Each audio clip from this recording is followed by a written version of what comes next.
There's a persistent theory in this country that the mobile home parks are the only truly spiritual architecture, mostly because they are so often called back to the sky. While a brick house stands in silent defiance of the elements, a trailer park remains humble, waiting for a stray gust of wind to remind the neighbors that the mobile park was never just a marketing term. Unknown author. And one of my favorite quotes yet.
Atop the battlements of Castle Curmudgeon, where my double wild feels empty when my baby has gone away.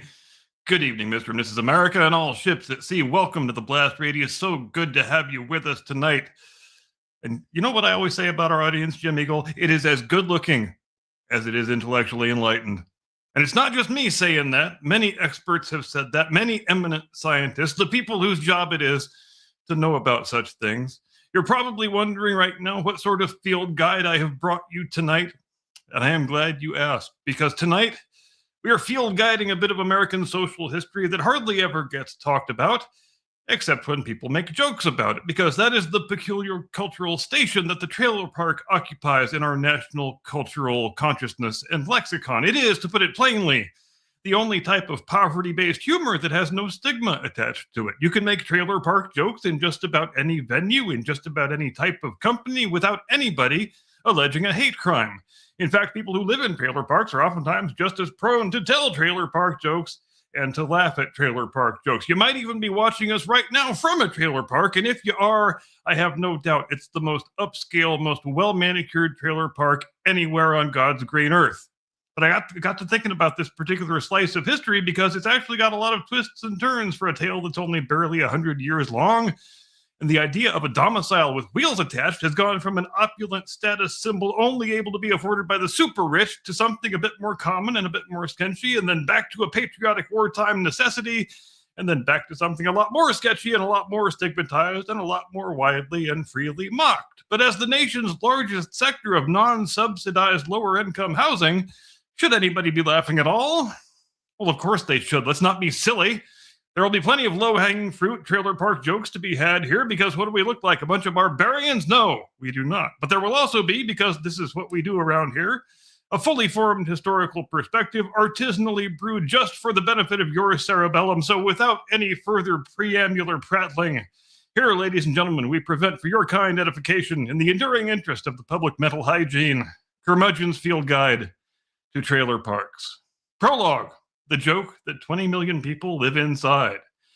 There is a particular rhythm to a trailer park joke. You can feel it coming long before it lands. The setup is usually cheap beer, a broken down car on cinder blocks, a yard ornament that used to be an appliance. The punchline is often about teeth, specifically the lack of them. It's one of the last socially acceptable American slurs that still gets a full-throated laugh. Politicians use it, sitcoms use it, reality television has built small empires out of it. Even people who live in trailer parks use it as both a shield and a sword. And yet, about 20 million Americans live in mobile homes. That's roughly 6% of the country. If trailer parks were a state, they would be somewhere in population between New York and Florida. They are not a fringe. They are not a punchline. They are an enormous, largely invisible housing sector that sits at the fault line of the American dream. Because that's what this is really about, a dream, not just of home ownership, but of mobility. The ability to move freely, to follow opportunity, to reinvent yourself somewhere warmer, cheaper, freer. The mobile home began as exactly that sort of symbol of freedom without sacrifice. In its earliest incarnation, it was a luxury good, custom built for wealthy travelers who wanted to rough it without surrendering silverware, or servants. Somewhere along the way, that symbol flipped. Mobility became rootlessness. Affordability became evidence of failure. The shining aluminum promise of the open road hardened into vinyl siding and zoning restrictions. What began as leisure for the rich became housing of last resort for the working classes. This is the story of how that happened, how an emblem of opulence became shorthand for hopelessness, and what it says about a country where millions of people live inside a joke and can't afford not to. Chapter 1, Before the Trailer Park, Nomadism as Luxury. Long before the phrase trailer park conjured images of plastic flamingos engaged in low-level turf wars, mobile living in America was a hobby for people who had summer homes that they were actively avoiding. In the late 19th century, wealthy Americans developed a fascination with something they called house cars, ornate horse-drawn carriages outfitted with beds and writing desks and fine china cabinets, and presumably a faint sense of superiority. These were not survival vehicles. These were rolling parlors. Think less economic necessity and more Downton Abbey, but everyone has hay fever. The interiors were upholstered, curtained, carved, and polished to within an inch of their mahogany lives. If you were going to experience the rugged American frontier, you were going to do it with monogrammed napkins. This was the Gilded Age, when industrial fortunes were being minted at a speed that would make a tech startup blush and shame. The same class of Americans building Newport cottages with 70 rooms decided that what the wilderness really needed was a mobile chandelier. Travel was not about escape, it was about display. You weren't fleeing anything. You were touring the nation like it was your recently acquired estate.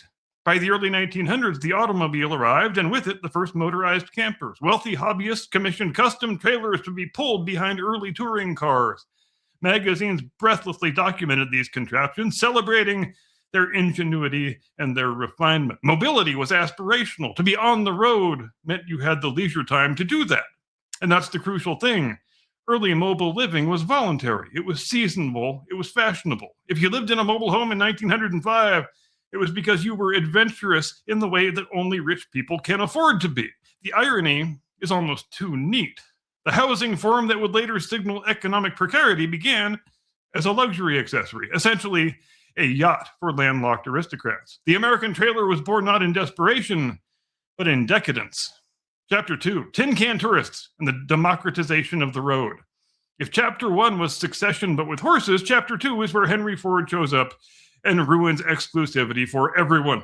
The Model T did not just put America on wheels, it put middle-class America on wheels. By the 1910s and 20s, automobile ownership was no longer the eccentric hobby of monocled industrialists. It was increasingly normal. And once regular people had cars, they immediately began strapping questionable wooden boxes to the back of them and heading toward Florida. Thus was born auto camping. Early trailers were often homemade affairs, plywood, canvas, optimism, and nails that had not been consulted about their long-term career goals. Companies soon emerged to standardize production, but the DIY spirit remained strong. These were not rolling parlors with velvet drapes. These were rolling declarations that you could, in fact, fry bacon in a ditch if properly motivated. One of the most famous groups of this era called themselves the Tin Can Tourists, a name that sounds like either a vaudeville troupe or a minor league baseball team. Founded in 1919, they wintered in Florida parking lots and fairgrounds, living in close quarters and proudly displaying the empty food cans that signaled their self-sufficiency. Membership required car ownership and a certain respectable code of conduct. This was key. They were not vagrants. They were motorists. There's a difference, and they insisted on it. Municipalities took notice. Towns began establishing public campgrounds with basic amenities to accommodate these travelers. For a moment, mobile living was civic-minded and wholesome, like a Norman Rockwell painting, but everybody has a carburetor. But democratization always carries tension with it. When mobility stops being exclusive, it stops being glamorous. As more Americans took to the road, some for pleasure, some because rents were rising and jobs were scarce, the line between tourist and transient began to blur. And in America, that line has always been policed with suspicion. The road was about to get a lot less recreational.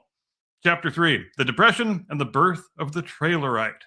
And then the economy collapsed.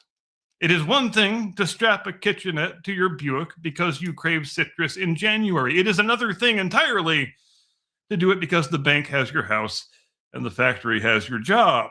The Great Depression did not invent mobile living, but it profoundly changed its vibe. By the early 1930s, trailers were no longer just recreational novelties. They were fallback plans. As unemployment soared and foreclosures mounted, increasing numbers of Americans took to the road not in search of sunshine, but in search of work.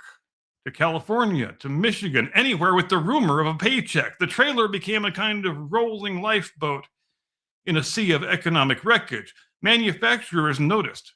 Production increased. Designs became more standardized, more affordable, more practical. Trailers grew longer, sleeker, more self-contained. The industry began marketing them not as camping equipment, but as housing. Small, efficient, modern. You didn't need a foundation. All you needed were wheels and a bit of nerve. But perception shifted just as quickly. The word trailerite entered the lexicon, and it was not a compliment. Newspapers described trailer camps with a raised eyebrow. Local officials fretted about sanitation, morality, and the unnerving fact that these people could simply leave. Mobility, once romantic, began to be read as rootlessness. If you could move at any time, could you ever be trusted to belong? Cities began passing ordinances regulating where trailers could park and for how long. Temporary camps sprang up on the edges of town, literally and socially. What had been voluntary adventure was becoming visible precarity. The trailer was no longer a toy of the wealthy or even a hobby of the thrifty.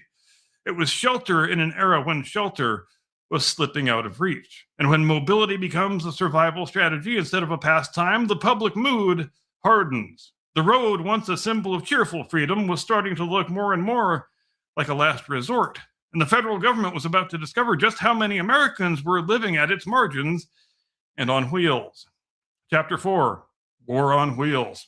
If the Depression made trailers respectable out of necessity, World War II made them patriotic. By 1941, the United States was ramping up industrial production at a scale that made the previous decade look like a mere rehearsal. Shipyards in California, aircraft plants in Washington, munitions factories in Michigan, millions of workers were suddenly required in very specific places that often did not have nearly enough housing.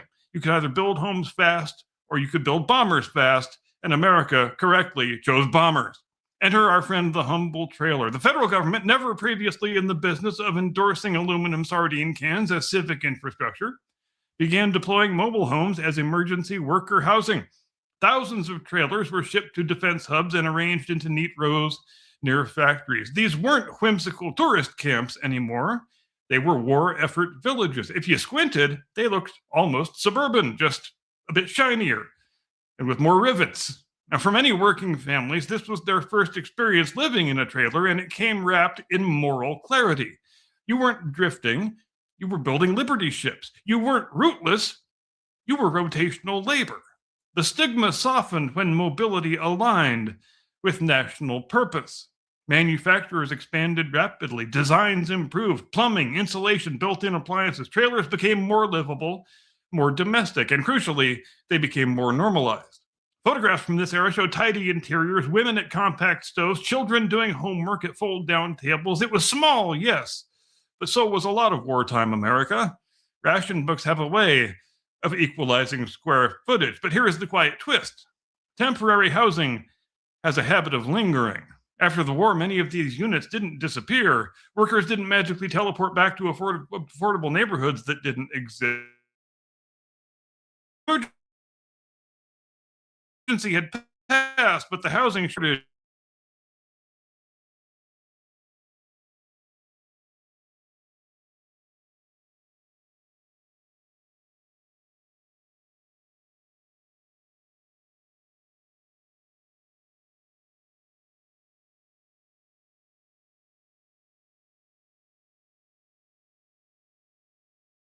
and then it went to the movies.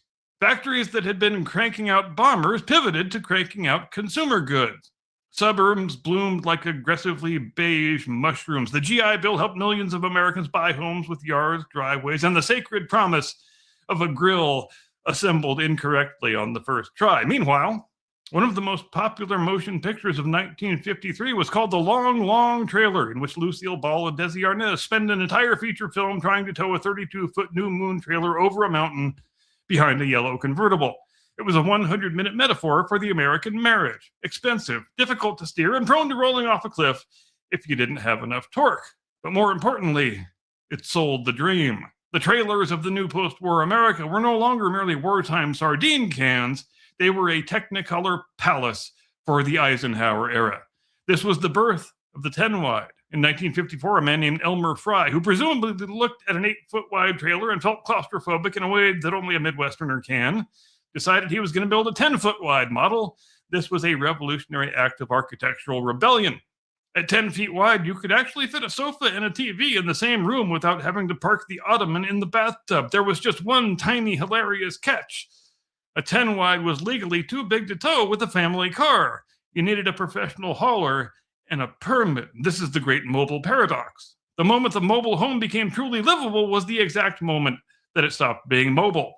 The industry leaned into the absurdity. They stopped calling them trailers. That was too dusty, a bit too grapes of wrath, and started calling them mobile homes. They built mobile home estates with names like Whispering Palms and Shady Acres Estates, featuring swimming pools, shuffleboard courts, and social calendars that would make a cruise ship director weep.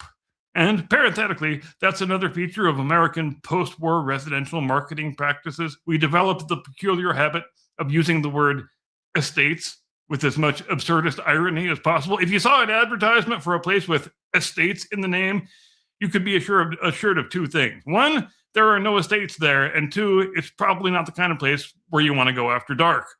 For a middle-class retiree or a young veteran, this was the ultimate low-maintenance lifestyle. You had a detached house with a lawn, but you didn't have to deal with the soul-crushing permanence of a foundation. It was the suburbia light for people who wanted to live like Frank Lloyd Wright, but on a Tupperware budget. Manufacturers dropped the word trailer whenever possible. Too many depression vibes, too much grapes of wrath, not enough chrome optimism. These were mobile homes now, as the industry was always quick to remind the public. By the 1950s, they were longer, sometimes up to 40 feet. They were wider, and they were increasingly luxurious. Picture pastel appliances, built-in banquettes, knotty pine cabinetry, and promotional brochures featuring improbably cheerful women holding Jell-O molds like trophies of modernity. And it has to be said, many of those Jell-O molds contained things that should never be anywhere near Jell-O. At least that's what the walnuts and the carrots told me. Now, if the suburban ranch house was the American dream with a foundation, the mobile home was the American dream with axles. And crucially, it was cheaper. For working and lower middle class families squeezed out of traditional home ownership, particularly in the rapidly inflating post-war market, the mobile home offered something radical: ownership. You could buy one outright for a fraction of a site-built house. No landlord, no upstairs neighbor practicing the trombone at 11 p.m. Just you, your Formica, and the open road, or at least the open lot. Trailer parks evolved too, no longer ad hoc camps. Many became organized communities with paved pads, laundry facilities, even playgrounds. Brochures promised neighborly living and modern convenience. They looked suspiciously like suburbs that had been gently compressed in the wash. But here is where the tension crept in. The same zoning boards that welcomed split-level homes often frowned at mobile ones. Municipalities began restricting where these parks could be built. The message was subtle, but unmistakable. Mobility was fine, just as long as it stays over there. The post-war boom made mobile homes mainstream. Millions bought in. They were affordable, practical, and, at least for a moment, optimistic. But prosperity has a hierarchy. And in America, even our dreams come with square footage requirements. Chapter 6, From Trailer to Mobile Home to Manufactured Housing. If the 1950s were about optimism, the 60s and 70s were more about paperwork. By now, the industry understood something crucial. Words matter. Trailer suggested impermanence, maybe a suspicious uncle. Mobile home, on the other hand, sounded sturdier, more domestic. By the early 1970s, another rebrand was well underway. Manufactured housing. Same basic idea, but now it sounded like it came with schematics and a clipboard. And in 1976, the federal government made all of this official. The HUD Code, the first and only national building standard for manufactured homes, established uniform safety and construction requirements, wind loads, fire resistance, insulation, electrical systems, all that fun stuff. If your mental image of a mobile home involved it dissolving in a stiff breeze, the HUD Code was designed to argue otherwise. Here's the irony. Just as mobile homes became more regulated, more standardized, more structurally sound, they also became less mobile. Units grew larger. Single wides gave way to double wides, which required convoys and mild prayer in order to transport. Once installed, they were rarely ever moved again. The wheels often came off. The axles were removed. Skirting concealed the undercarriage like a Victorian table embarrassed about its legs. In practice, these were houses. They had bedrooms, mortgages, children doing algebra at the kitchen table, but legally and financially, they occupied a strange sort of limbo. Most were titled not as real estate, but as personal property, like cars. That meant chattel loans instead of traditional mortgages. That means higher interest rates, faster depreciation. You could own your home and still watch it lose value the same way a sedan does immediately when you drive it off the lot. Meanwhile, zoning laws tightened. Many cities banned new mobile home parks outright or restricted them to the industrial edges and the rural margins. The message hardened. You may live this way, just not anywhere near us. By the late 70s, the transformation was complete. These homes were permanent in practice, precarious in law, and increasingly segregated by policy. They no longer symbolized motion, they symbolized containment. Chapter 7, Stigma Settles In. By the 1980s, the American economy was rearranging itself with the delicacy of a demolition crew. Factories closed, steel towns rusted, family farms consolidated. And in many places, the most affordable path to something resembling home ownership was still a manufactured home on rented land, which is when the jokes really took off. Trailer trash entered the cultural bloodstream with a vengeance. It became shorthand for a whole imagined taxonomy of sins: laziness, ignorance, moral failure, decorative hubcaps nailed to exterior walls. Hollywood obliged. Talk shows obliged. Country singers occasionally tried to humanize things, but even those attempts came with a wink. The trailer park became a ready-made stage set. Just add a screen door that slams itself and a character named Earl. Here's what makes stigma so efficient. It compresses structural forces into personal blame. Deindustrialization, wage stagnation, exclusionary zoning, predatory lending, those are all complicated things. But laughing at somebody's above-ground pool, that is wonderfully simple. The mobile home park became a cultural decoy, distracting from the policies that had funneled people there in the first place. And yet, inside these communities were retirees on fixed incomes, young families saving for something better, veterans, service workers, people doing exactly what the post-war script had told them to do. Buy what you can afford and mind your damn business. Many parks were and are quiet, orderly, neighborly. Block parties exist. So do PTA meetings. So does Pride. But the structural trap was tightening. Residents typically owned their homes, but not the land beneath them. If the landowner raised the rent, you could, in theory, move your house, but only in theory. In practice, moving a double wide costs thousands of dollars and requires permits, escorts, and a willingness to watch your living room sway down the highway like a reluctant parade float. Stigma had settled, and economics was about to weaponize it. Chapter 8, The Business of the Dirt Beneath. If you want to understand modern trailer parks, you don't start with the homes, you start with the dirt. By the 1990s and accelerating into the 2000s, investors noticed something that was hiding in plain sight. Mobile home parks produced steady cash flow. The tenants, the residents, almost never left, not because they didn't want to necessarily, but because moving a manufactured home is expensive, logistically complicated, and sometimes physically impossible once it's been in place for a sufficient period of time. Wheels removed, axles gone, porch attached. It is mobile in the same way that the Titanic was seafaring. This is what economists politely call a captive market. Private equity firms, real estate investment trusts, and small-scale landlords began purchasing parks, often from aging mom-and-pop owners. The business model was elegantly simple. Buy the land, raise the lot rent incrementally, keep maintenance minimal, rely on the fact that tenants can't easily relocate their homes. The asset appreciating in value was not the structure with the vinyl siding, it was the acreage underneath it. Meanwhile, the homes themselves behaved financially much like used cars. Because many were titled as personal property, they depreciated rather than appreciating. Owners could spend decades paying off a unit that would never build equity like a site-built house would. They owned an object sitting on land they did not control, financed with loans that often carried higher interest rates than conventional mortgages. It is a uniquely American arrangement. Hyper-individual home ownership balanced delicately atop somebody else's soil. None of this means every park is predatory. Some remain family-run. Some transition to resident-owned cooperatives, where neighbors collectively purchase the land and stabilize the rents. But the broader trend is unmistakable. Trailer parks became not just communities, but investment vehicles, praised in trade publications for their recession-resistant qualities. Stable returns, after all, are easier when your customers cannot leave. By the early 21st century, the trailer park had completed another transformation. It was no longer just stigmatized culturally, it was optimized financially. Chapter 9, Reality TV, Politics, and the Entrenchment of the Punchline. By the 2000s, the trailer park was no longer just a housing category, it was a genre. Reality television discovered manufactured housing like an anthropologist who had misplaced their ethics waiver. Cameras lingered on cluttered yards, family disputes, and the one guy who absolutely should not be operating fireworks.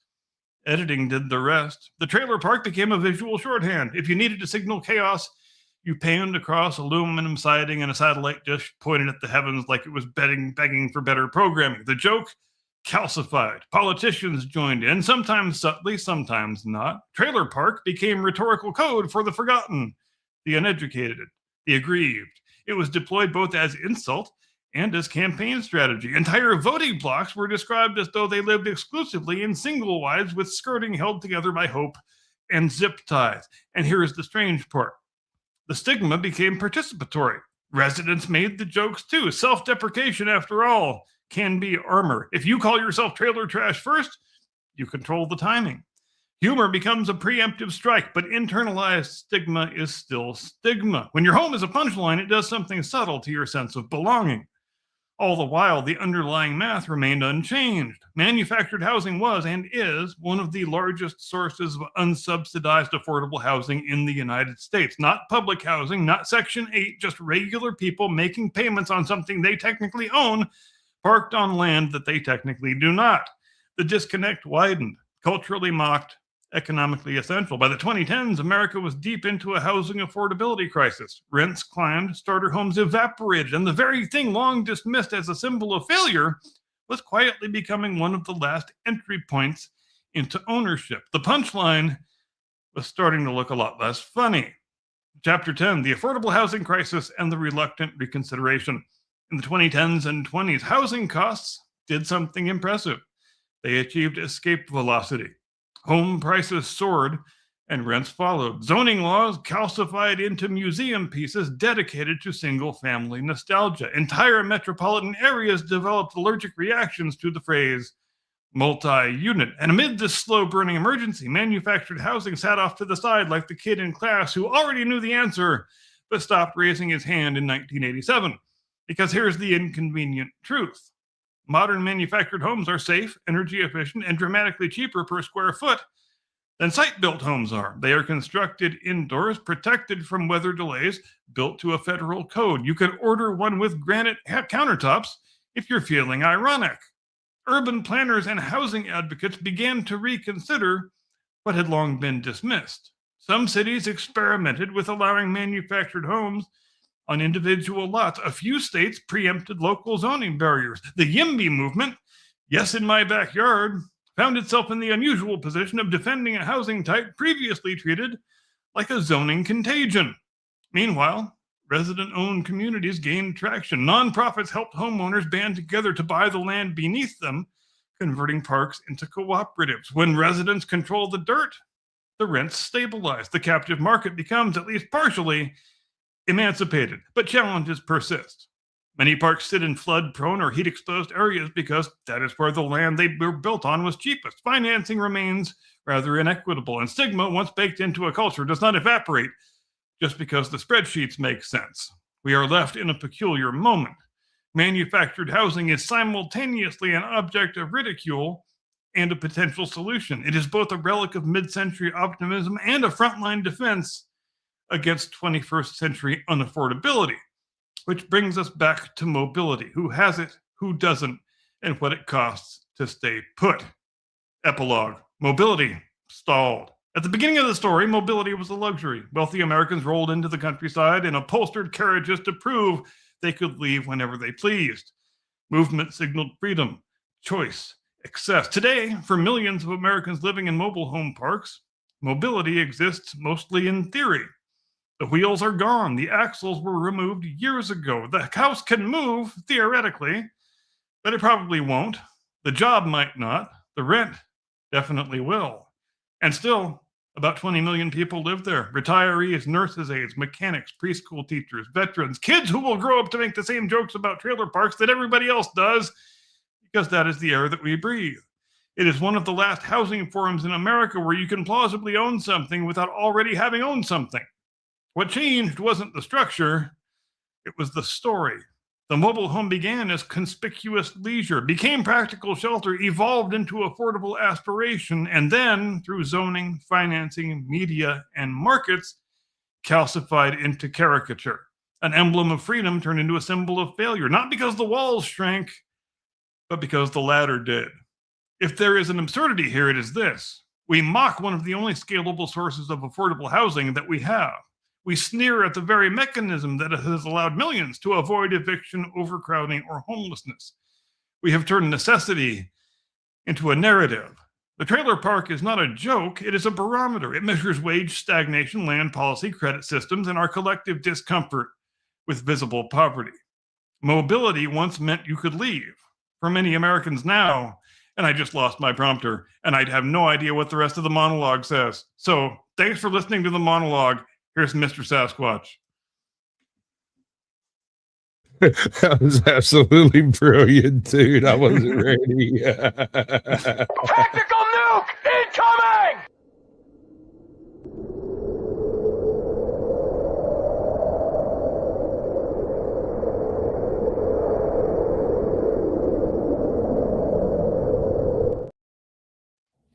Good evening, Hey, ladies man. and gentlemen. Welcome to the Blast Radius. Tonight, we are going to complain about Disney, complain about Marvel, complain about women, and whine like two very petulant small boys that Well, you got my attention now. that have had their favorite shows ruined by petulant small girls. Literally the No Ma'am Club from I think we've already screwed this whole pooch, bro. You want to never try to wrap that end up? That must have been an unusually long monologue because I've never had that happen before. Yeah, you were going. You're about 6 minutes over an average. Okay, yeah, I will make a mental note for next time. Yeah, it got like a little bit. It faded halfway out, but I could still see it, and then I got in about 10 seconds down the road, and then blank, nothing. That's a real pants down in public moment. Trailer parks, huh? I got a secret about trailer parks, bro. For about 7 years, I was maintenance man in a trailer park that had about 120 lots in it.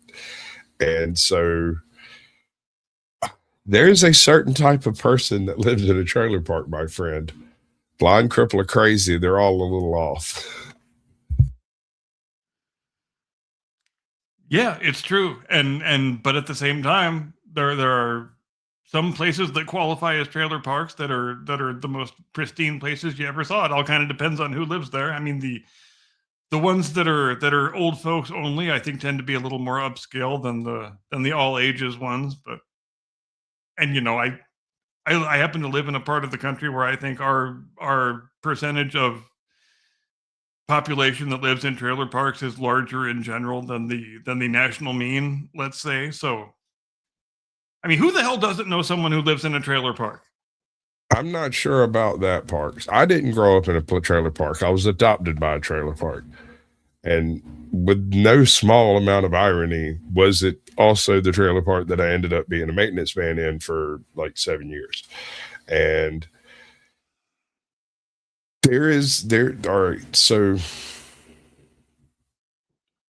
there is an immense amount of overhead that goes into setting up one of these places.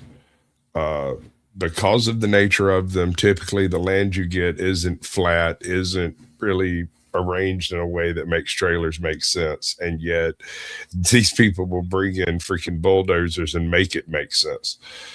Right. Well, because they often, the places where these parks wound up were often determined quite haphazardly, as I alluded to in the Yeah. monologue, of course, because all the local leaders knew was, well, we don't want them taking the good land here in town, so just make sure they're on the other side of the tracks and on the fringes of the industrial area where they won't bother us very much. And that pattern repeated itself hundreds and hundreds and hundreds of times all across the country. I'm And that's not sure pretty, about any of that, but I can tell you I'm in what I guess you might consider to be a very distant suburb of Atlanta, sort of, about 2 hours away. So it's like out there. At the same time, it's not an overly populated area. It's about 56,000 people in the county. So we just picked up like 12 new trailer parks. I'm thinking the census dang. might be a little off. I mean, I ain't no mathematician or nothing, but that seems like an awful lot of growth for an area that hasn't seen a population expansion. Like poof. And I'm talking like in the last 3 Wait, what years. is it growth or is it gerrymandering? Did the parks already exist That and get is an gerrymandered into interesting it? question. That's I've what I'm not wondering. considered it. Hmm. Because Hmm. are the parks actually new, or have they just been rolled into a newly drawn version of a district for someone's political convenience? I had not considered that.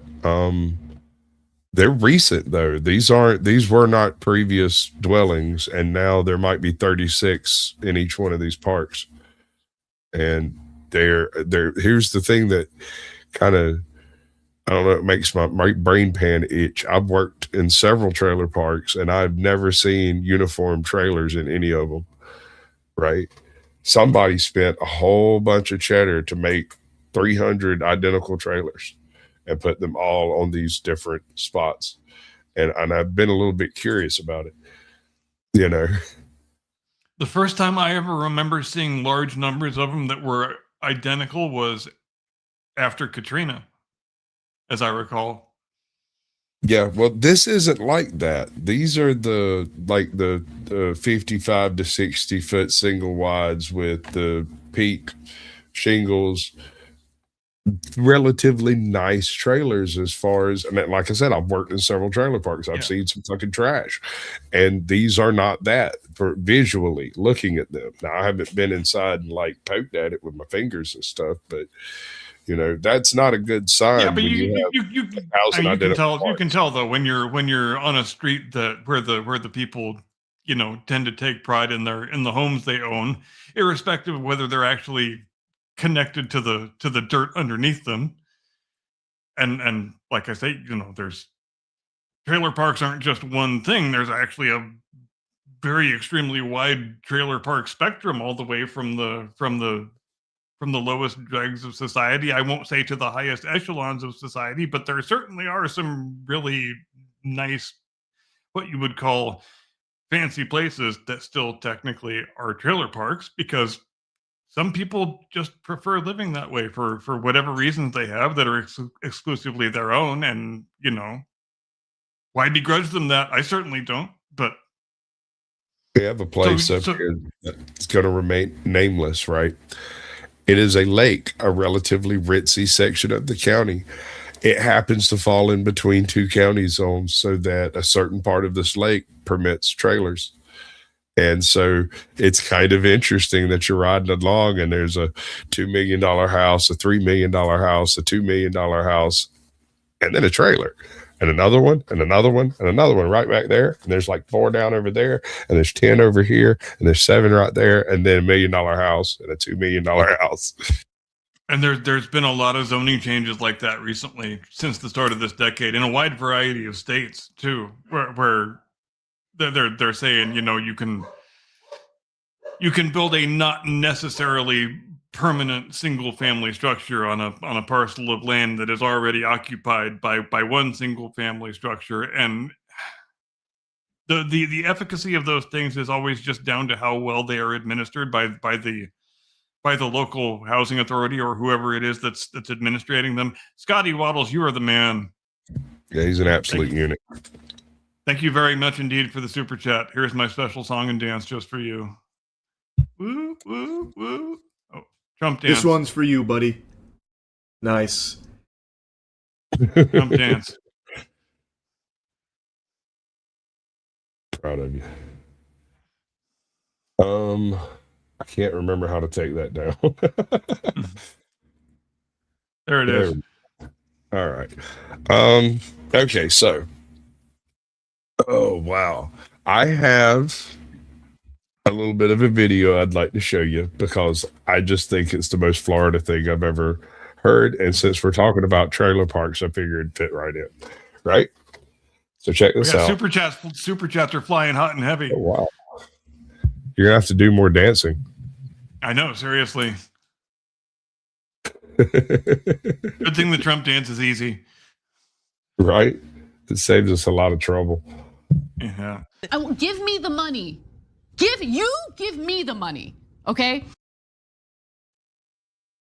Absolutely. Thank you, ma'am. So there's this guy. Apparently, he got arrested for riding an alligator through a Wendy's drive-thru. It's already my favorite news story ever. I would have given him a medal. Alligator through Wendy's drive-thru. What are they gonna do? Charge him for RWI? Huh? He is in Florida. So, like, I'm not sure what. Damn it! Do the right thing. Okay, we have a producer, folks. He's just not good. Some days he drinks more than others. I'm not drinking tonight. Oh, I probably shouldn't have screamed that, huh? So Disney, we hate it. It's been terrible. HBO's been a little bit better, but not by much. I'm rewatching The House of the Dragon. I'm still unhappy with it.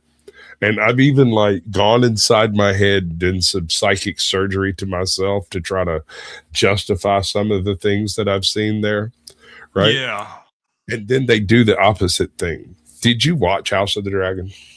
I actually, just as you did recently, have gone back and watched the whole thing again, and I found that my initial judgment remains totally unchanged. Especially about season 2. Just season 2 has all the same problems that the final season of Game of Thrones had, where you truncate the number of episodes from 10 down to 8, I believe it was in the case of Hot D, and then you're just trying to jam all this shit into the last 2 episodes, and that's really not a good look because you've spent so much of the season up to this point just treading water, not actually doing anything. People walking around through visions and dreams and whatnot, which is fine. You can do that stuff, but you can't spend half of the season doing exclusively that stuff and then not get to any big denouement or big crux of the story before the season ends, and all you're left with at the end is, "Ooh, the armies are marching in. We're gonna get the war that you thought you were getting at the start of this season. Stay tuned in 2.5 years from now." That's what we got from fucking House of the Dragon. Say thank you, sir. Oh, thank you very much indeed, sir. God, I feel embarrassed by all the largesse being shown by our viewers tonight. I'm gonna buy myself a new damn trailer park with all this money. Damn right. We're gonna be your slumlords. Don't mess with us. This one's for you, buddy. Nice. Definitely got to get more of those. So alligators. Wait, no, we're not done yet because Mike is an absolute fucking unit. Check him out. I think he froze. Did you freeze or are you just stunned? I think you froze. You frozen completely, bro. Right, That was there me. he is. Now he's moving. Yeah, that's all you two, bro. Are we gonna finish the alligator thing? We are gonna get This to one's that. for you, buddy. Nice. Nice. Love it. Anyway, okay, so Nice. I ruin everything sometimes. I don't mean to. Homeboy rides an alligator through a Burger King drive-through. Now, I want to know what type of shenanigans were taking place that leads to the fact that A, you're at a Burger King, B, you have an alligator, and C, it's big enough for you to ride that fucker. How do you get to this point in your life and not have I would asked like the to- question before? I would very much like to hear the story of the capture of the alligator myself, more than I want to hear the drive-through story. The drive-through story is a fun little touch, but I want to know how the son of a bitch. I mean, if you are drunk enough to drive an alligator through a fast food drive-through, I want to know what your level of liquid courage was when you actually corralled this animal and brought it to heel and got yourself on the back of it. And if you were able to get it through the drive-through, obviously it's being responsive to your commands on some level, is it not? Right? What if you got a cheeseburger on a string in front of it? I don't think so. That's the story I want to hear. This dude's like the Gator Whisperer. Fucking I got nothing for you on that one, bro. CIA should hire him for espionage operations. We could ruin our enemies with these kind of skills. You got to keep up with it, bro. These are different ones that I'm showing you. They're not all the same one. Feel like I should take my shirt off at this point. Thank you very much indeed for all the many very generous super chats that keep flying in. I'm not going to say I'm embarrassed. I'm actually not embarrassed. I could take a lot more of this before I got embarrassed. Give me the money. Give me the money. Okay? Oh, that's good stuff, brother. Takes a lot of money to cause me embarrassment. Just Yeah, want that to right. be out there. So I'm also curious how this man. What type of a bridle do you use? What is your motivation mechanism for training a riding alligator? How does it ride? I've never ridden an alligator. Maybe I'd like it. I don't know. Did we not get any of that information in the video? Not really. It's basically just the opening splash on Acorn Stash's thing, and it is my favorite part of the video. And I mean, there's another 30 minutes, 19 minutes of video, and another $49.99 for you. I've got an article here from the Florida Times Union out of Jacksonville. It looks like it's probably the best we're going to do. You want me to read it out? Sure, go ahead. Dateline West Palm Beach. Alligators have been used as shoes, briefcase,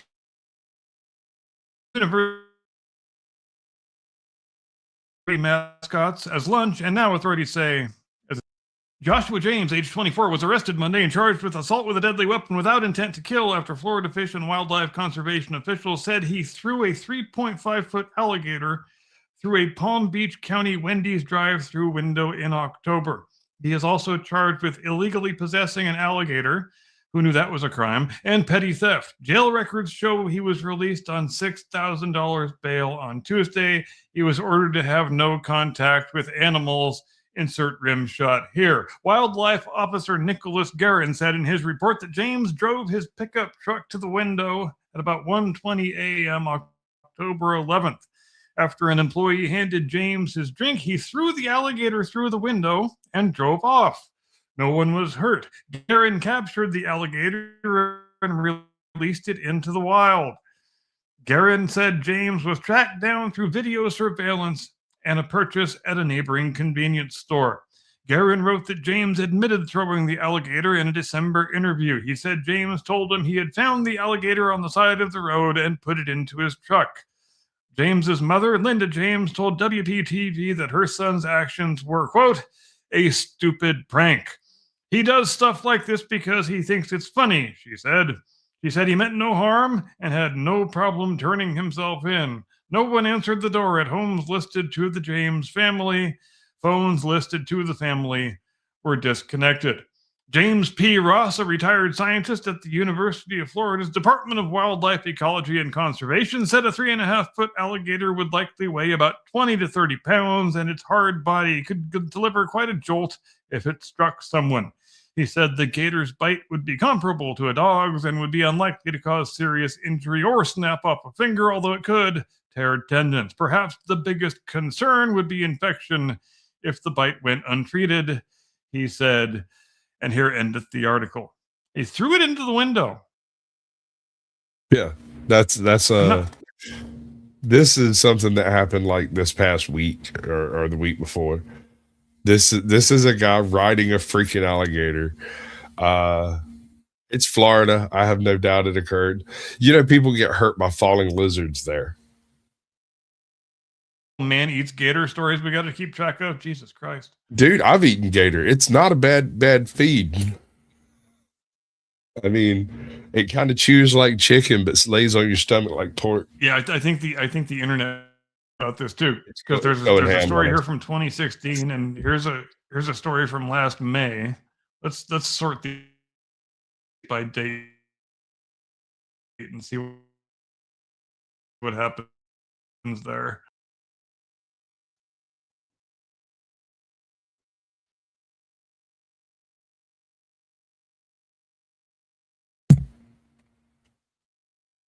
Are we glitching out, or is it just me?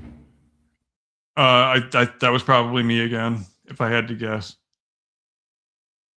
All right, let me see what the AI robot has to say about this. Certainly ask the AI robot. I mean, our overlords would be the final decider anyway, right?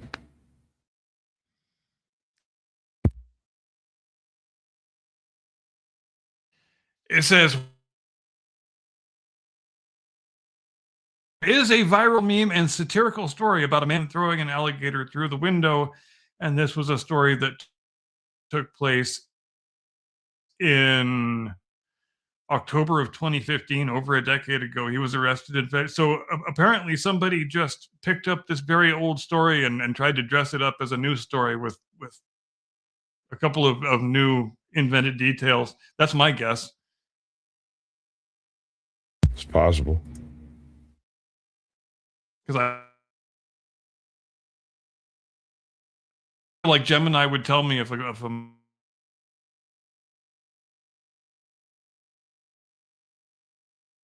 oh yeah.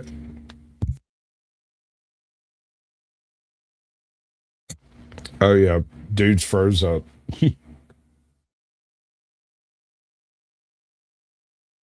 Absolutely. The way we like him is frozen.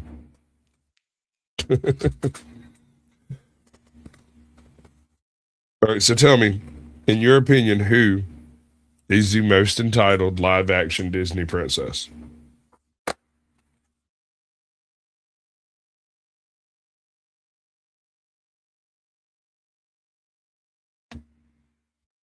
This is going to be difficult. Go ahead and do a restart, bro. We'll get back to it in a minute.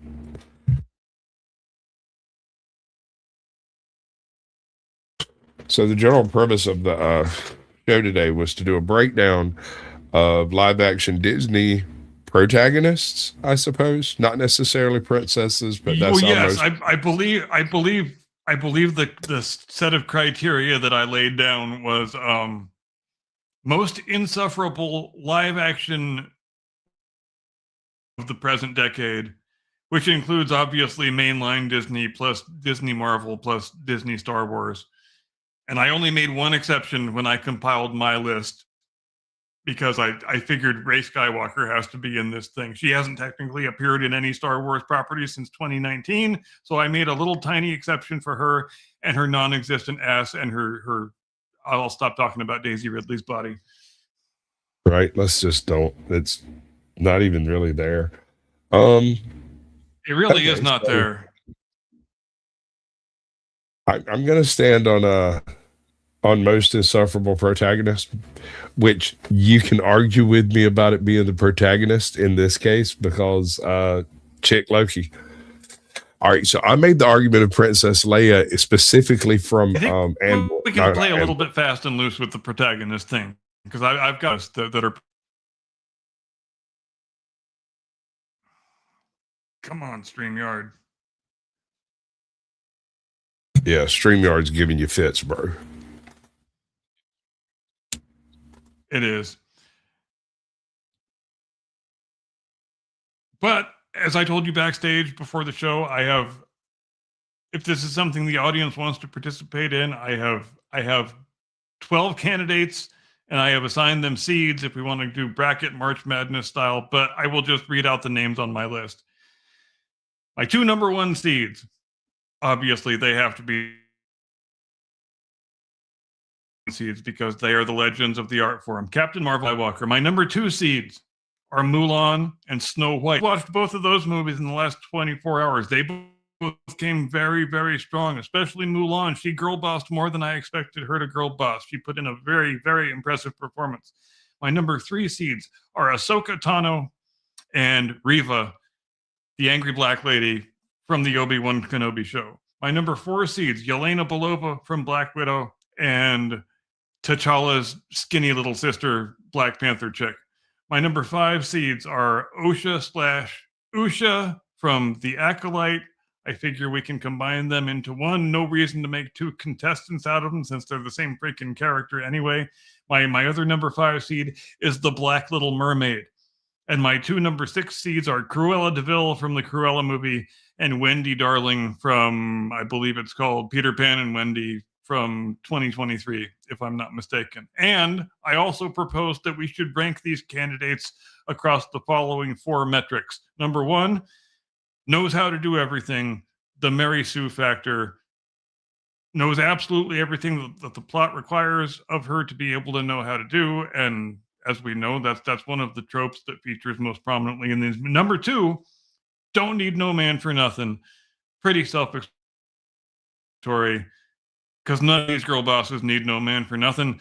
That's why they are girl bosses. Number 3, sort of a general metric for smug self-satisfaction. We know that smug self-satisfaction is the central defining character of the modern Disney girl boss, so obviously that needs to be one of our ranking metrics. And number 4, displays masculine qualities for feminist street cred. This is another thing that we see coming up over and over and over again in these movies, that you demonstrate what an awesome woman you are by doing manly things.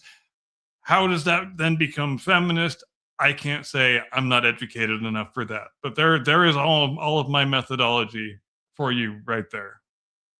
So the young, cool, black thug Iron Woman, Ironheart, she would fit nice and snugly right in there somewhere. That definitely includes Chick Loki. Absolutely. Yes. Chick Loki is not on my list, but I agree with you including her, because she definitely has a place in this competition, I think. Yeah. I can't really think of anyone that you miss. I mean, you could use Black Widow as an analogy for every female in Marvel if you just want to skip the basic math. But if you want to do a Marvel stack all by itself, that bitch from what was her name, Agatha After All or whatever, Oh my God, that was the absolute worst drivel. I don't think I made it through the second episode at all.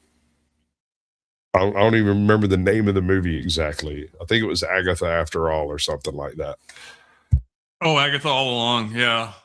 Oh, All yeah. Along, I guess she could have had a place in the immortal pantheon of stars in this competition. But hey, the spaces are very limited. You got to do what Right. you got to do.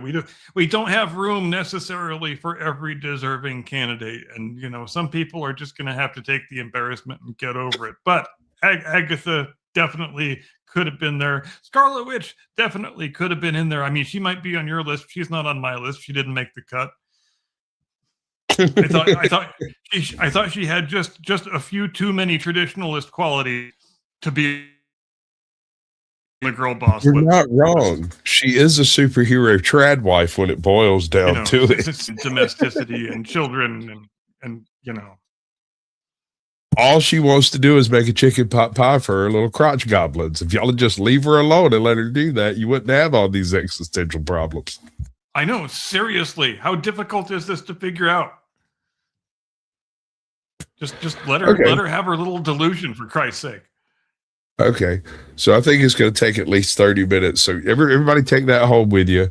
We're gonna actually stack them up next week, and we're going to do a vote in the freaking chat, and we're going to see which way this actually pans out on the long run. I accept your seed, sir. I have no particular argument on them. Like I said, we could accept Black Widow as vicariously every other female in Marvel, and most of them in Star Wars as well. I'll take Ahsoka Tano for 1,000, Alex. Substitute we that could for everybody else. We could just start doing these head-to-head matchups and see how quick we can knock them out. Like for example, our first two matchups would be the versus the 6 seeds. So we would have Captain Marvel versus Cruella de Vil. Darling, I think there's really no contest either one of those. Let's just advance the two number 1 seeds to the next round. There's nothing to deliberate about here, I don't think. Do you? I don't really know how this works. All right. Captain Marvel wins. Ray Skywalker wins. And now we're going to do our number 2s versus our number 5. So one matchup, we have got Mulan versus the Little Black Mermaid. That could be a competitive one. And on the other side, we have got Rachel Zegler's Snow White versus Usha and Osha from The Acolyte. A couple of pretty exciting matchups, I would submit. So, Snow White was so destructive, though. I mean, the level of entitlement isn't just in the character herself, it's also in the chick that played the character. That thing carries more stigma with it than the entire red pill industry. Yeah, I think you're right. I think that one's got to go Snow White's way. And frankly, I might not have voted this way yesterday, but after actually having taken the time to watch Mulan, she girl bossed to a surprising degree. I thought she did more and better girl bossing than I was expecting, and she is really. I mean, I've put her in a number 2 seed, for God's sake. I wouldn't have put her in a number 2 seed if I wasn't very, very impressed with her performance, and I think she probably wins this pretty easily. So I'm comfortable saying Mulan and Snow White advance to the next round if everybody else is okay with that. I have no complaints. Okay, so Mulan advances, Snow White advances.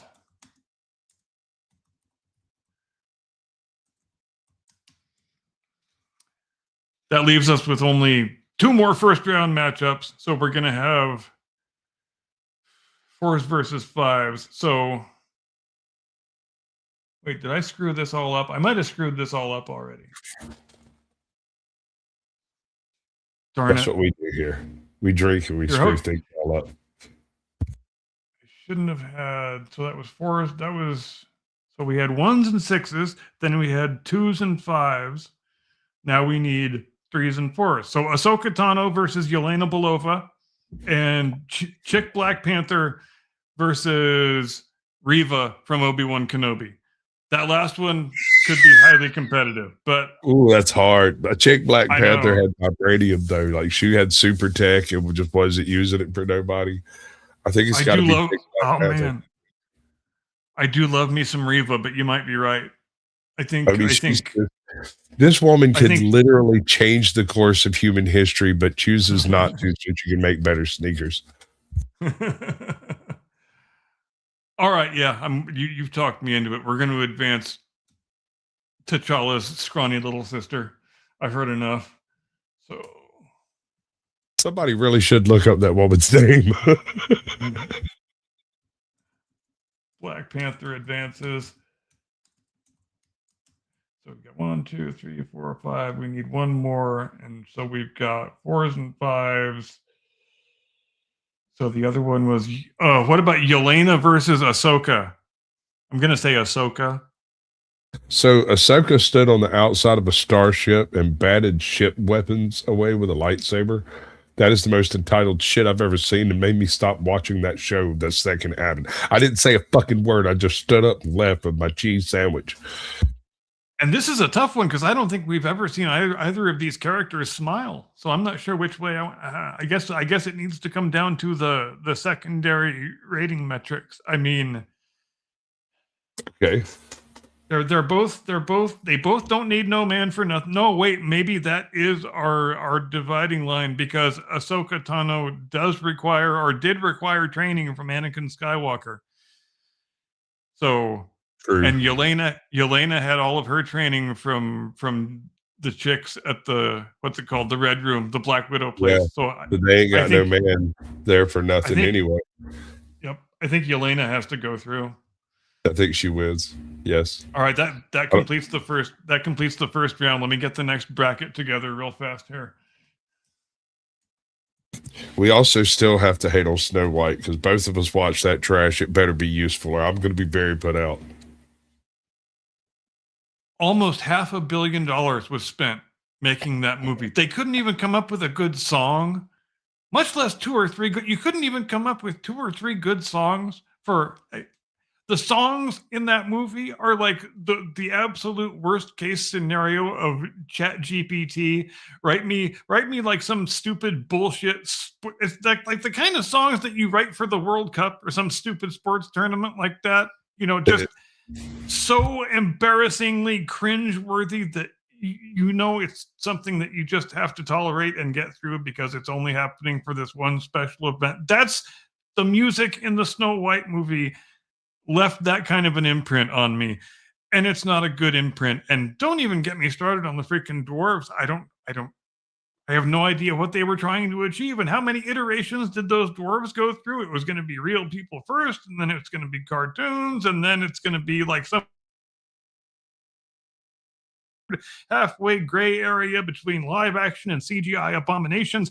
And I don't even know what they settled on in the end. All I know is that all 7 of those things are pure grade A 96 octane fucking nightmare fuel. Agreed. Snow White, the 7 CGI abominations is my vote. Because, geesh. All right. So Even Captain Gopi, Marvel 1. which arguably is the cutest one out of the group, is also a CGI abomination. Pure nightmare fuel. Yes, sir.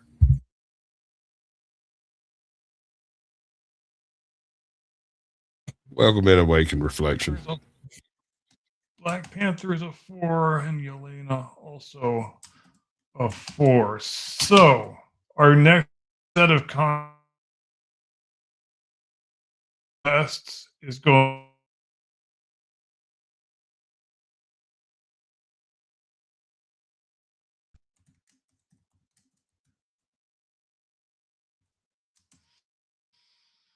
We will also have Rey Skywalker versus Yelena Belova.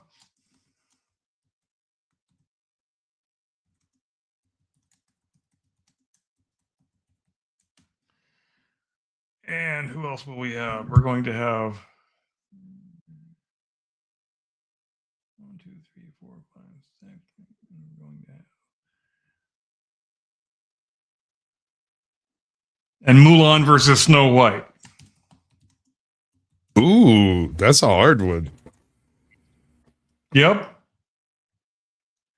All right, so let's take these sequence. Captain Marvel versus skinny girl Black Panther.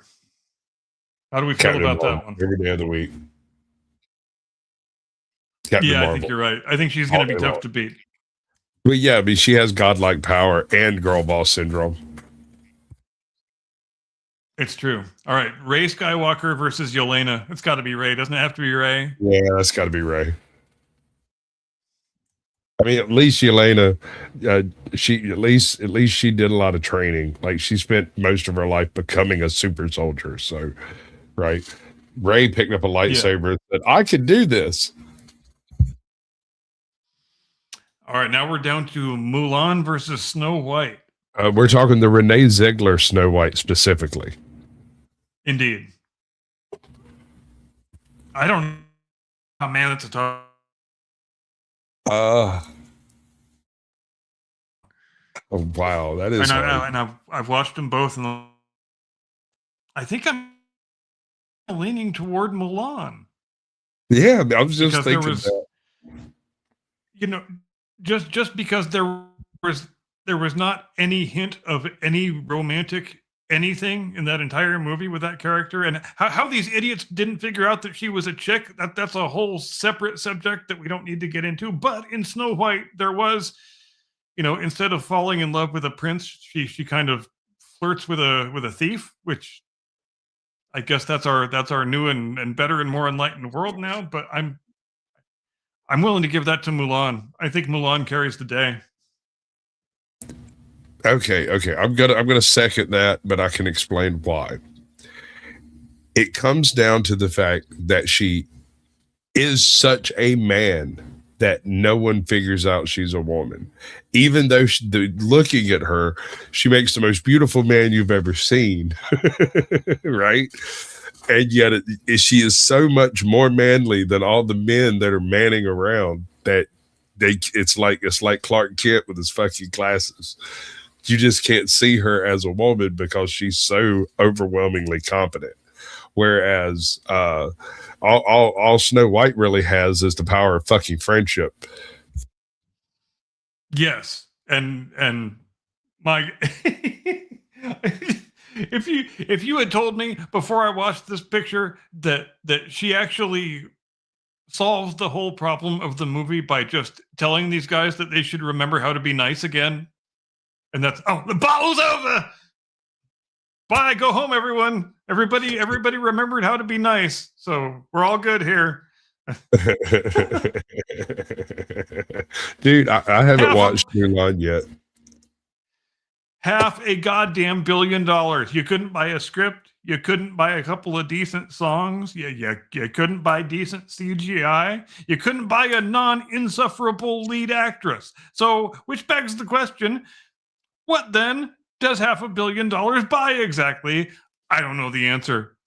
I guarantee you I could have found a better actress for that role with better singing ability with like $175 and a carton of Cools. And you're right. I mean, just the whole matter of Rachel Zegler in general is such a fascinating mystery, because at some point several years ago, maybe a few more than several years ago, somebody at the Disney company got it in their heads that chick is our next superstar. She is going to be money. She is going to write us all checks until the day we die. And I don't see it. I don't see one single, I don't even want to say attractive, not attractive, praiseworthy. There's nothing about this Oompa Loompa looking, unibrow having, smugly self-satisfied, very obnoxious, shit-talking little bitch that makes me able to understand why a studio executive would look at her and say, boom, that's the future. There it is. Let's ride this. Go ahead. She is just the right color of brown. She's exactly the right shade of ethnically ambiguous. Right? That is exactly what it is. It's the same reason they hooked on Kamala Harris. She sits in exactly the right place in the multicultural Crayola box. right? She is ethnic, non-specific ethnic. And I love that they even invented an in-universe excuse for having a brown chick play Snow White. Right. Hold on. Might Did have you been one of please- my favorite things in the picture. Oh, it's because I was born during a snowstorm, so they called me Snow White. Oh, okay, that's what we're going with. Hey, baby. Okay. Did you ever get a straight look at her parents in that film? Yeah, her dad he looked pretty Aryan to me. Had some blonde hair and some blue eyes. Is all I'm saying. I like Viracocha type activity. Yeah, but the mom was definitely, you know, one of the ethnically ambiguous multicultural Crayola colors. She was a couple notches sitting over from Rachel.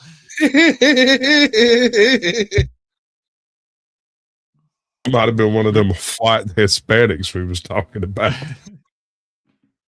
Oh wait, you know what? Now that I think about it, when they when they were showing her two parents on the screen, I think I absentmindedly actually said out loud, "Oh my God, her dad married a Dornish woman." Right? How dare she? And they That's don't even exactly what it reminded me of. Oh Lord! All right. We have to spend the last 15 minutes hating Snow White, but before we do, I do want to say this: it is pretty.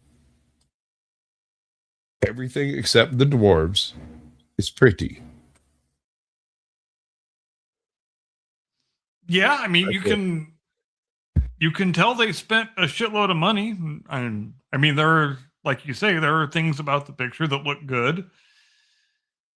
But how do you not buy a script or a couple of decent songs? I know I keep coming back to those points, but by some accounts, wait. this go ahead. Am I crazy, or did they auto-tune Zegler's songs? Am I nuts, or was that just a bad speaker on my TV? I swear that thing was auto-tuned. It wasn't badly done, but I swear. I couldn't quite tell. I was paying more attention to actually how bad the song was versus how bad the vocal performance was. So I may have to go back for another pass, but here's the thing. That's the one thing about Rachel Zegler that I think is an identifiable talent. I think she's actually got a really nice voice. I don't think she shouldn't need to be auto-tuned. Did they actually auto-tune her? I don't know. I can't say. And No. that could be it could be a function of any number of things. It could be just a function of writing a song that's in a key that's, you know, not necessarily in the singer / actress's vocal sweet spot. So you might have to diddle around with it a little bit in post-production. And I don't know, it's still the awfulness of the songs that strikes me far more than whether or not the vocal performance was embellished. And who knows, really? Well, I will caveat this. My allergies have been going nuts. My head feels like it's in a cardboard box and has for the past couple of days. So it could have just been my ears messing with me, but it was quite difficult to get through that film. All right, so I'm all for sticking to a script, right? You've got the script right in front of you. Every one of us knows the story. We all watched it as children. We all looked through that picture book. Magic mirror on the wall, right? Yep. I kind of feel like it was stuck to a little too faithfully after a fashion. Once you're going to break tradition and have the prince be a brigand, I don't really see why you stick so close to the rest of the material if you're just going to break the central tenet of the story of Prince Charming, you know? And also, why not just use the original songs? They used one of the original songs. Why not just use all the original songs? If everything you're using is such complete dog shit, what?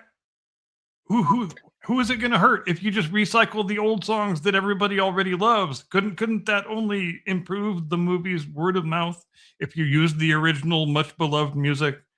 instead of whatever this dog shit, World Cup official theme song, world music shit. I don't even know how to describe that fucking first song. I Except to really say- want to discuss it. It's terrible. But I want to ask you about the dwarves. So we Okay. listened while we weren't right, and they're literally hip deep in gems, jewels, diamonds, and just raw freaking wealth. But they live 8 miles away from their freaking mine that's full of like an unlimited amount of money. But at the same time, they live in a hovel that's a long ways away from the mine. Why? Why do they live so far away from where they work? And why is she understand. ordering them to clean up their own house?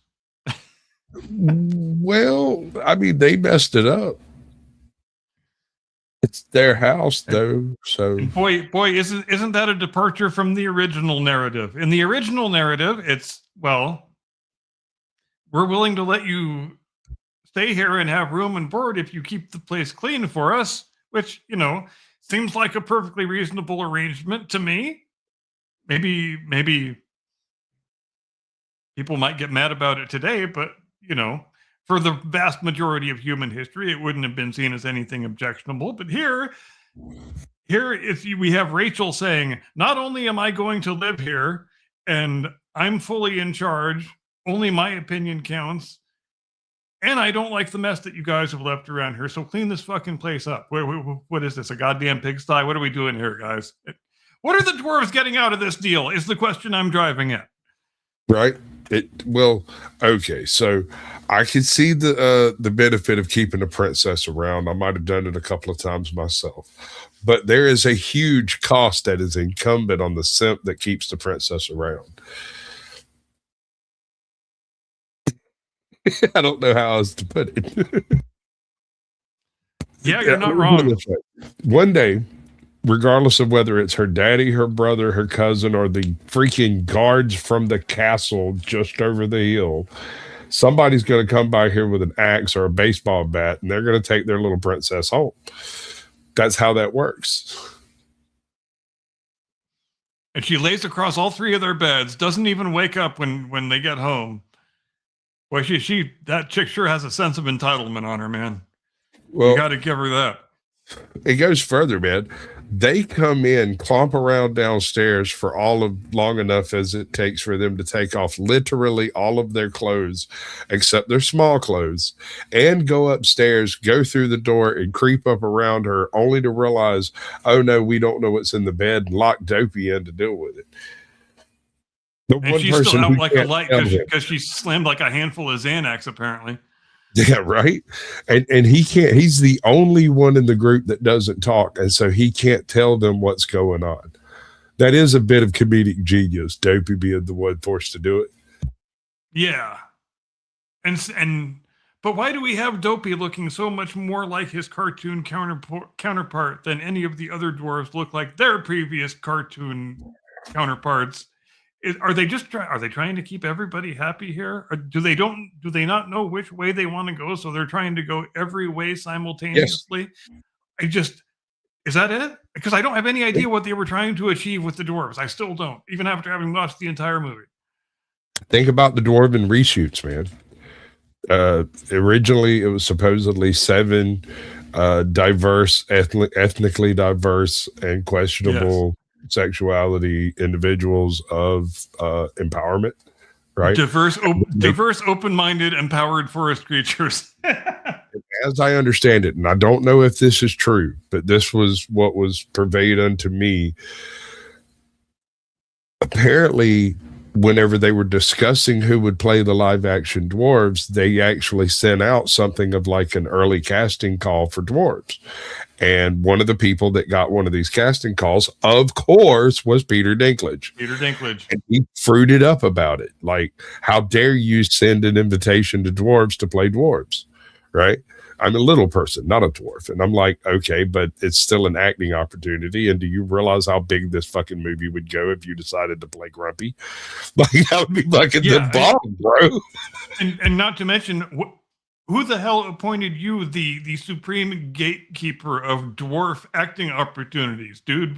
Who the fuck do you think you are right now? That you think you get to unilaterally deny that opportunity to somebody else just because you think you happen to be offended right now. I mean, pull your head out, dude. Right. Fucking get a grip. What a So let's fucking back asshole. up. Let's take a second ourselves and recast the dwarves in this particular thing. Obviously, we're going to leave politics out of it, and we're making Peter Dinklage grumpy because who wants to hear that motherfucker talk? Yes. Right? So I can't remember none of the dwarf actors' names, but dear God, we've got to have at least 2 black dwarves because that would be hilarious to throw in here just on its surface. If we could find a Polynesian dwarf, even better. Samoan would be the best, right? We're gonna need a trans dwarf for sure. Okay, sure. I have no issues with that, but we also should represent all the different types of dwarfism, right? And so we're going to have one of those progeriac dwarfs in there too, and that one would be grumpy. Yes, you raise a good point, because if you exclude any of the types of dwarfism, then you are being exclusionary and therefore bigoted. So I'm Never mind that these are imaginary mythical creatures that never have existed and can't be represented on film in any logical way. We still have to use our percentages.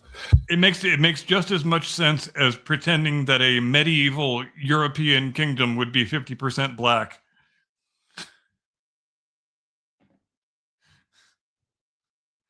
But boy, they really leaned into that one, didn't they?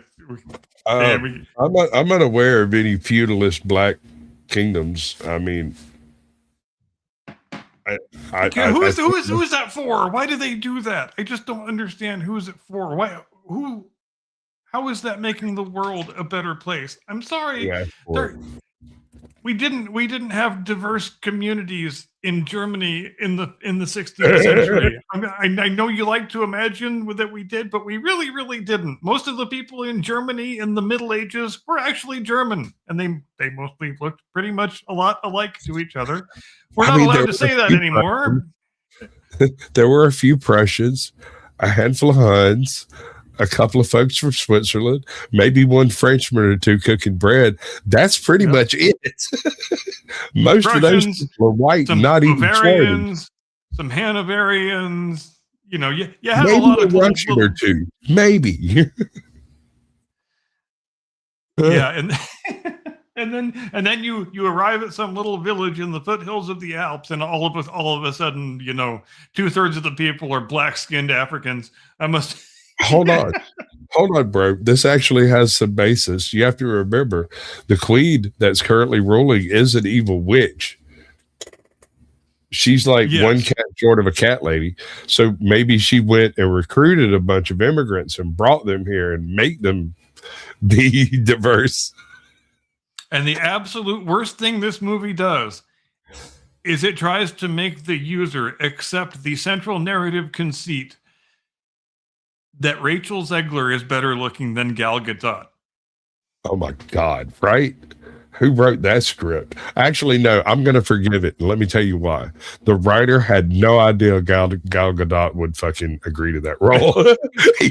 You can't count that against him at all. When he was writing that trash, there's no way in hell he went. And then Gal Gadot turns to the camera. That never happened. She is a very, very handsome woman, but she is a great actress. She is not. And well, I don't know whose idea it was to have her sing, but no more singing, Gal. I would make the argument that she is an actress, not a great actress, but she does at least have the capability of doing the thing and looking damn good while she does it. Oh yeah, and it was a great bit of casting to have her play Wonder Woman, because she has all the different aspects of the physicality that you need to play that character effectively, and it doesn't require her to do very much talking. So that's absolutely perfect casting. Hit it out of the park on that one. But anything that requires more of her, that's probably going to be a problem going forward. I'm just saying. It's going to be an issue. It's and I hate to say it, there's more than a handful of like Scarlet Witch. Take Scarlet Witch, for example. Scarlet Witch is almost flawlessly cast, provided she sticks to the fucking script. When it becomes those weird little head nods back and forth of the jokes that are tossed around during the fight scenes and whatnot, which are canon Marvel, It's just that in this canon Marvel, this universe of Marvel, it's a bit too much. It's on the nose. And is it true they're actually making a second series of WandaVision? I heard that's what they're going to do, but we will come back and talk about that next week because it's time for me to do the thing that I do when the show is over. So, ladies and gentlemen, thank you ever so much for joining us here on the Blast Radius tonight. We sure did have a good time talking about all this stuff that we talked about. We hope you had a great time too, but we think you probably did, or else you wouldn't be here in the first place. We will see you next Sunday, 8 Eastern, 5 Pacific, as we always do. We hope you have a great Monday tomorrow and a great Tuesday after that. Hope the time change doesn't get you down too much. Hope you have a very fulfilling, edifying, satisfying remainder of your week. Stay safe, stay sane. See you next time. Do not comply. Get off my lawn. This one's for you, buddy.